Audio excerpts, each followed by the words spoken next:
Indeed. And Jarvis, you talked about the bounce back, hopefully, from the Hawks when they take on the Kings tonight. Well, the Falcons bounce back, of course, with a win against the Bears Sunday, bounced back from a Yes. couple of losses. But Yes. unfortunately, they took a couple of L's on Sunday as well, because we They now did. know, and that information, literally that news dropped just after we wrapped yesterday, and that was the news that Kyle Pitts and Taquan Graham are indeed going to the IR. Now, the good news is for Kyle Pitts, KP has an MCL, and if you're going to have a cruciate ligament injury, ACL, MCL, UCL, you want an M. Okay, Yeah, because no that's the doubt. one you're Yeah. coming back from the quickest if Mm-hmm. should you return. Right. Taquan Graham, we haven't heard as much about TQ and that knee injury, so it kind of doesn't bode well in terms of whether or not we'll see him back. But that said, if KP comes back when he can, if TQ comes back when he can, that might be around what, week 15. So Yeah. my question is this: in that interim time frame, who's the bigger loss? Is it KP and what he means to the offense, or TQ and what he means to the defense?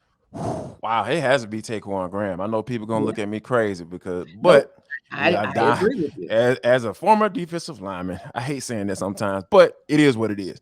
As a former defensive lineman, when you're talking about guys like Jalen Dalton getting more snaps, man, that's not good.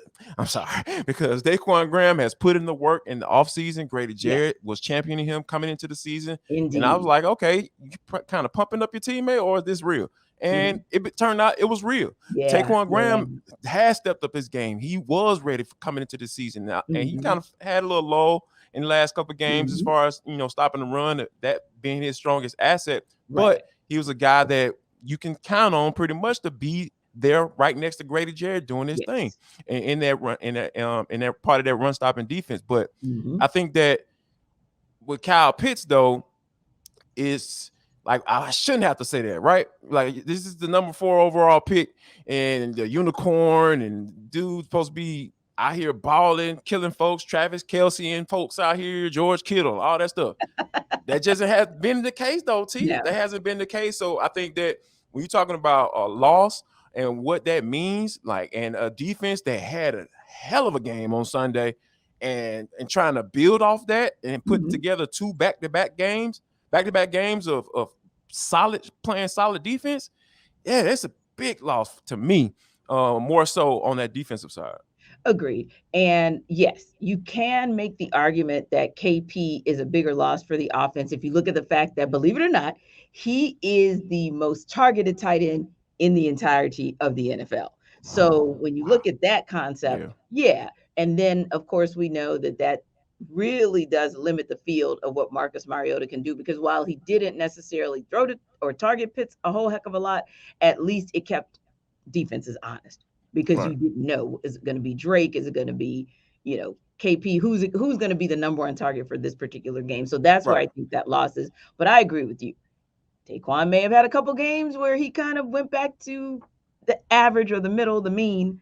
But man, if we want to be honest about it, Overall, yeah. exactly. And keeping Justin Fields to 90 yards in the game Sunday was in part because of TQ before he went down. Right. And like you said, when we look at the depth chart, we have at least seen Olamide Zaccheaus as well as Demir Bird step up Bird. and do some Yep. things. Those have Exactly. become some of Mariota's favorite targets. Right. So I think that you could really put that in, that could be okay. And of course, he's got pass catchers out of the backfield in Cordero Patterson and Tyler Algier. So I think he's going to be okay. Plus, if we're keeping it real, and I'm trying to be nice about this, let's not say that you successfully or accurately targeted KP for much of the season. So there's that. But on Yeah. defense, That catch that rate is very low. exactly. You really right.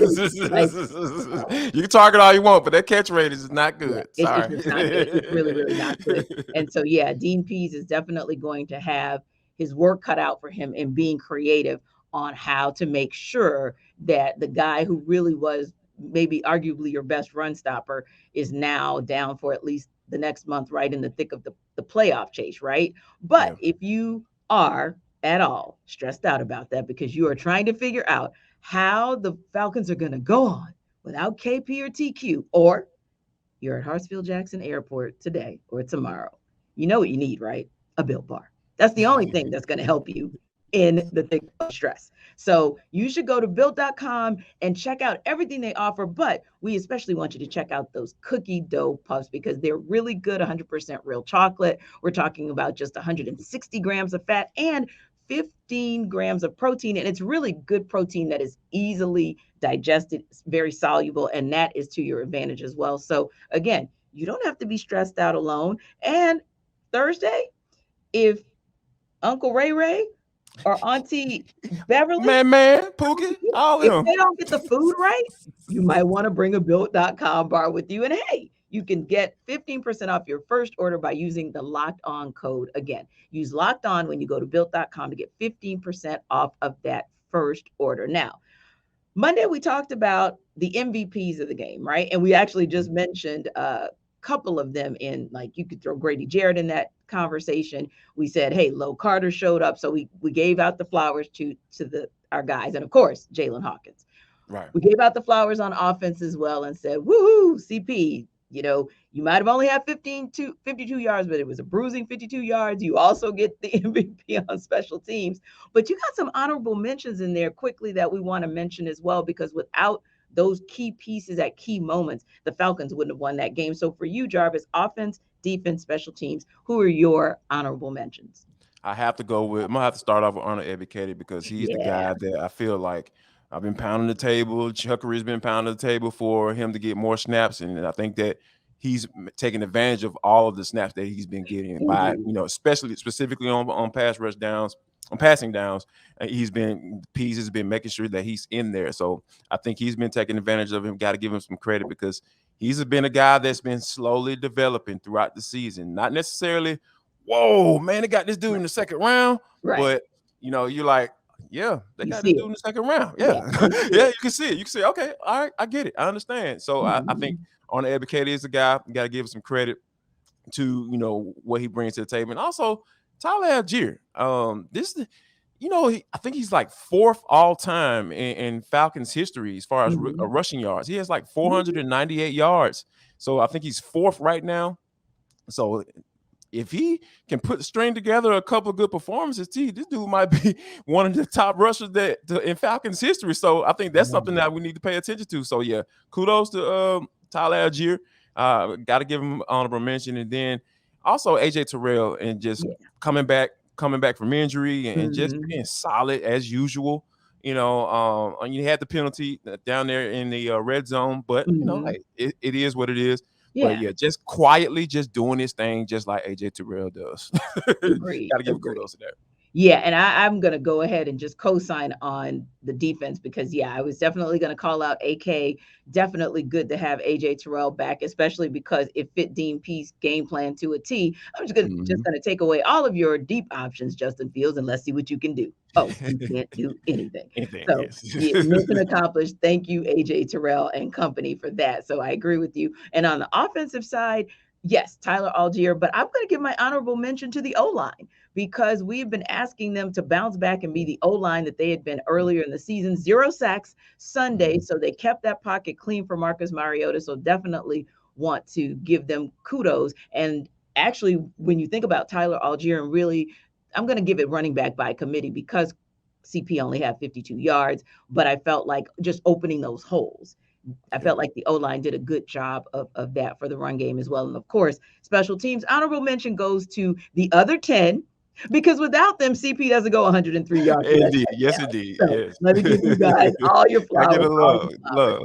Yeah. So, but yeah, we talked about those MVPs and the guys who really stepped up their game on Sunday. And so just wanted to shout them out. Now, speaking of stepping up their game, the Commanders are waiting, anticipating, and about to activate Chase Young.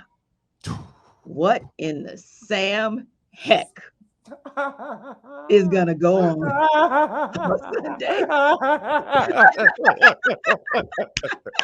Well, let me tell you something. T. When I saw that, Jarvis, I was like, "Whoa!" Let me tell you something. Blood. When Chase Young came out of the draft, I was telling the Falcons, sell everything. Like offer the basement table, See? the garage. doggone grandma heirloom. Whatever. She don't need Yeah, no more. send She her dead. yeah. Go Go offer get everything. Go get everything. yeah. Offer them everything to move Yes. up because they don't need no more D linemen. Y'all got Jonathan Allen. Y'all loaded. You had Ryan Kerrigan at the time. Like, y'all don't need no Chase Young. T. If this dude is anything like he was coming out of college, and I wholeheartedly believe that more than likely he probably gonna be lined up over Caleb McGarry.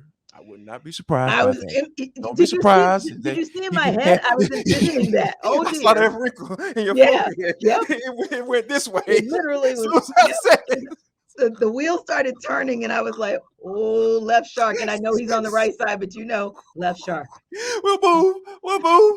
Like I don't mind putting my left hand down on this time. Yeah, to go up and get some of that sweetness over there.